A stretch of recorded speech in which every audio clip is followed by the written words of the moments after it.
You are a loser. You're good for nothing, you know that? And you would amount to nothing in your life. What if you fail again?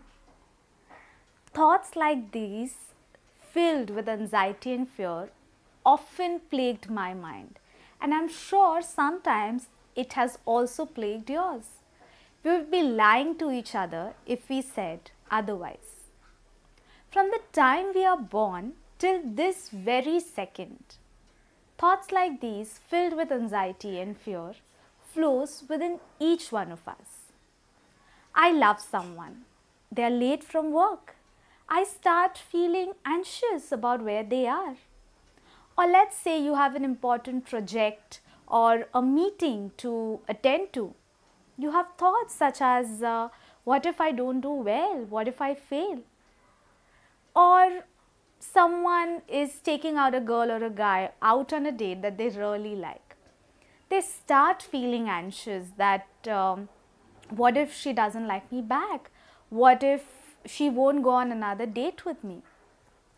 Anxiety, you see, makes us acutely aware about things which are very important to us.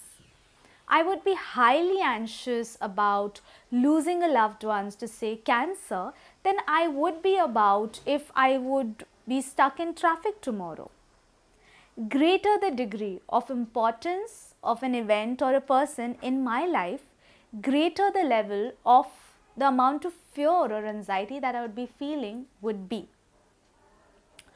Anxiety and its triggers opens up doors to parts within us which are unhealed, which are wounded, and which are long before termed as bad or unacceptable because they are raw and vulnerable, the inner children within us. I would like to give an example from my own life. I remember a time in my life where I was highly anxious and fearful about a lot of things in my life. This was the same time when the white space was being built or rather created. And I remember thoughts such as, what if I fail? What if I don't make it? What if I make a fool of myself?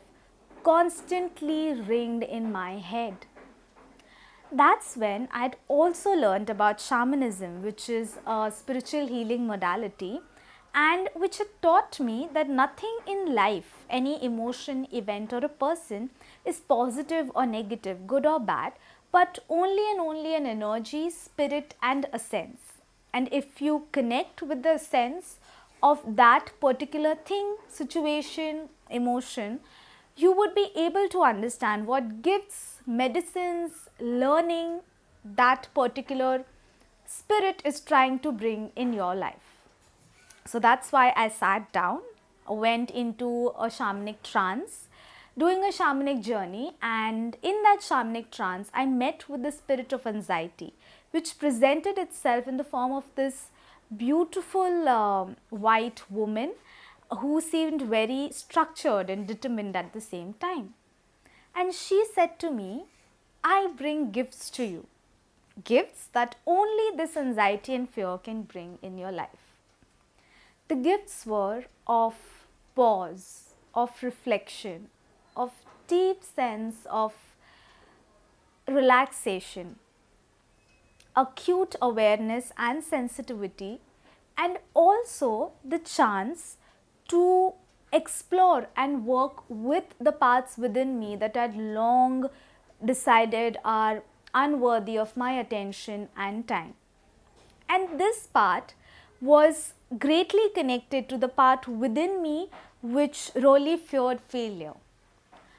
So, when I finally decided to work with this anxiety and to embrace this anxiety instead of running away from it, not only led to the white space being created the way it is right now, but it also helped me become more whole within myself.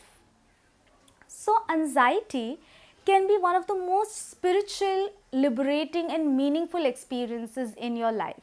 An experience that can make you completely whole within yourself.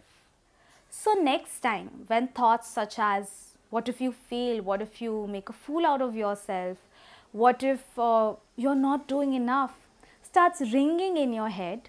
Instead of throwing it away and running away from it, suppressing it like you always do, what would it take for you to greet it like an old friend that is probably angry at you for not listening to it for so long, and ask it, what are you trying to really tell me?